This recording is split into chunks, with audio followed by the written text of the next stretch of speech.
খুব সহজ পদ্ধতিতে ডুমুর ভাজি কি কখনো খেয়েছেন এভাবে? হ্যালো এভরিওয়ান, আসসালামু আলাইকুম। কেমন আছেন সবাই? আশা করি যে যেখান থেকে আমার ভিডিওটি দেখছেন আল্লাহর রহমতে সবাই অনেক ভালো আছেন। ডুমুর ভাজি এবং এর উপকারিতা জানতে ভিডিওটির সাথেই থাকুন। সবাইকে স্বাগতম। এখানে আমি অনেকগুলো ডুমুর নিয়েছি। এবার এগুলো একটা একটা করে এই ছোট ছোট ডাল থেকে বেছে নিতে হবে। ডুমুর পছন্দ করে না এমন মানুষ খুব কম পাওয়া যায়। এই ডুমুর ফলটি কখনো চড়া দামে এবং নিম্ন দামে বাজারে কিনতে পাওয়া যায়। এর উপকারিতা অনেক রয়েছে, তার মধ্যে হলো বিশেষ একটি উপকারিতা হলো এটি আমাদের শরীরের আয়রনের পরিমাণকে স্বাভাবিক রাখে।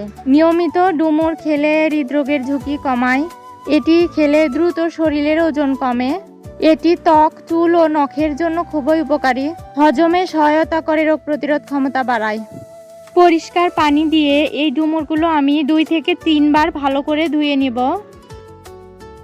দেখো কত সুন্দর পরিষ্কার হয়েছে। এবার এগুলো একটি ছুরির সাহায্যে ঝিরিঝিরি করে কেটে নিব। এভাবে ঝিরিঝিরি করে কেটে ভেজে নিলে কিন্তু দেখতেও সুন্দর লাগে, খেতেও অনেক মজা লাগে। অনেক দিন পর এই ডুমুর ফলটি পেয়েছি, তাই ভাবলাম যে আজকে ভাজি করি। অন্য কোনো একদিন এর ভর্তা রেসিপি শেয়ার করব আপনাদের সাথে। এই পর্যন্ত যারা ভিডিওটি দেখলেন প্লিজ একটা লাইক দিন, চ্যানেলটি সাবস্ক্রাইব করে পাশে থাকবেন। সবগুলো ডুমুর আমি এইভাবে ঝিরিঝিরি করে কেটে নিব। আমি এখানে ডুমুরগুলো ঝিরিঝিরি করে কেটে নিয়েছি। দেখো মাশাআল্লাহ কত সুন্দর লাগছে দেখতে।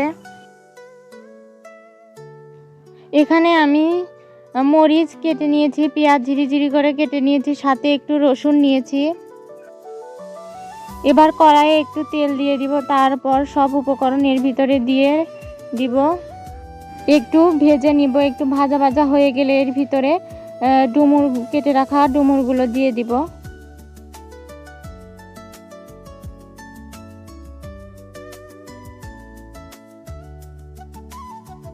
এর ভিতরে আমি দিয়ে দিচ্ছি পরিমাণ মতো হলুদ, পরিমাণ মতো লবণ, একটু পানি দিয়ে দিচ্ছি যেন ভালোভাবে সিদ্ধ হয়।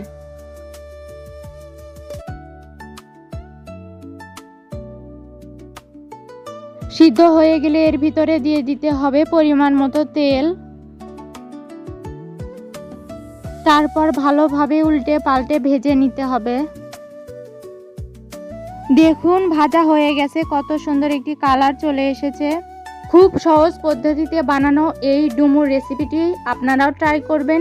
যদি ভিডিওটি ভালো লাগে অবশ্যই চ্যানেলটি সাবস্ক্রাইব করে পাশে থাকুন, লাইক করুন, কমেন্ট করুন। আজ এ পর্যন্তই। ভালো থাকবেন সবাই। আল্লাহ হাফেজ।